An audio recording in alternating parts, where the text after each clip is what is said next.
ప్రముఖ పారిశ్రామికవేత్త లింగం నాగేశ్వరరావు ఆధ్వర్యంలో కృత్తివెన్ను మండలం పాచ్చాపురం గ్రామంలో వేంచేసి ఉన్న ప్రసిద్ధ పుణ్యక్షేత్రమైనటువంటి సువర్చల సమేత ఆంజనేయ స్వామి దేవాలయం నందు డిప్యూటీ సీఎం పవన్ కళ్యాణ్ త్వరగా కోలుకోవాలని ప్రత్యేక పూజలు నిర్వహించారు. ఈ సందర్భంగా మీడియాతో మాట్లాడుతూ ఈ నెల 17న శుక్రవారం రోజు జననేత డిప్యూటీ సీఎం పవన్ కళ్యాణ్ అస్వస్థతకు గురి కావడంతో హుటాహుటిన హాస్పిటల్కు వెళ్ళగా డాక్టర్ సర్జరీ చేశారు. రాష్ట్ర వ్యాప్తంగా ప్రజలు, జన సైనికులు, వీర మహిళలు మరియు నాయకులు, కార్యకర్తలు ఆందోళన చెందారు.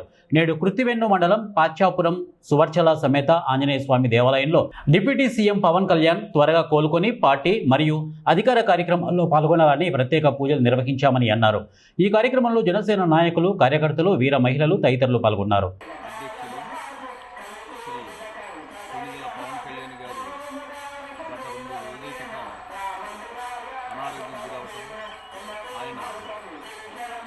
సంబంధించి శ్వాస తీసుకోవడంలో ఇబ్బంది పడడం జరిగింది.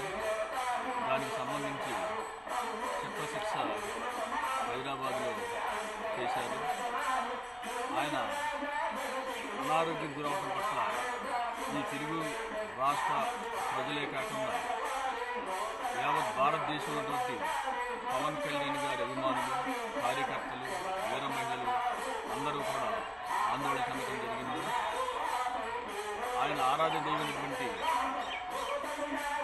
మన పవన్ కళ్యాణ్ గారి ఇష్టదైవమైనటువంటి ఆంజనేయ స్వామి వారి దయ వల్ల ఆ శస్త్రచికిత్స విజయవంతంగా జరగటం, ఆయన కొన్ని రోజుల పాటు డాక్టర్ల సూచన మేరకు కొన్ని రోజుల పాటు రెస్ట్ తీసుకోవడం జరుగుతుంది.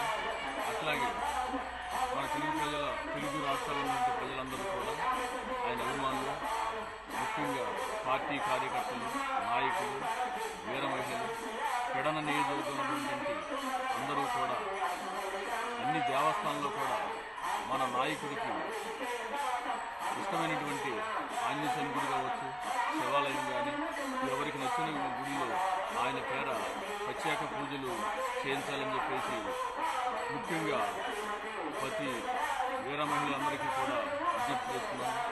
అట్లాగే ఈరోజు మేము జనసేన పార్టీ తరఫున కడన నియోజకవర్గం వంటిమిల్లి మండలం పాచ్చాపురం గ్రామంలో ఉన్నటువంటి సువర్చల ఆంజనేయ స్వామి వారి దేవస్థానంలో ఆయన పేర మన డిప్యూటీ సీఎం పవన్ కళ్యాణ్ గారి పేర ఆయన ఆరోగ్యం త్వరగా కోలుకోవాలని కోరుకుంటూ ఇక్కడ ఉన్నటువంటి ప్రజలు కానీ అందరూ కూడా ఎంతో భక్తి శ్రద్ధలతో స్వామివారిని ఈరోజు పూజించడం జరిగింది. త్వరగా ఆయన కోలుకుని మళ్ళీ యథాస్థితిగా పార్టీ కార్యక్రమాల్లోనూ అట్లాగే అధికార కార్యక్రమాల్లోనూ పాల్గొనాలని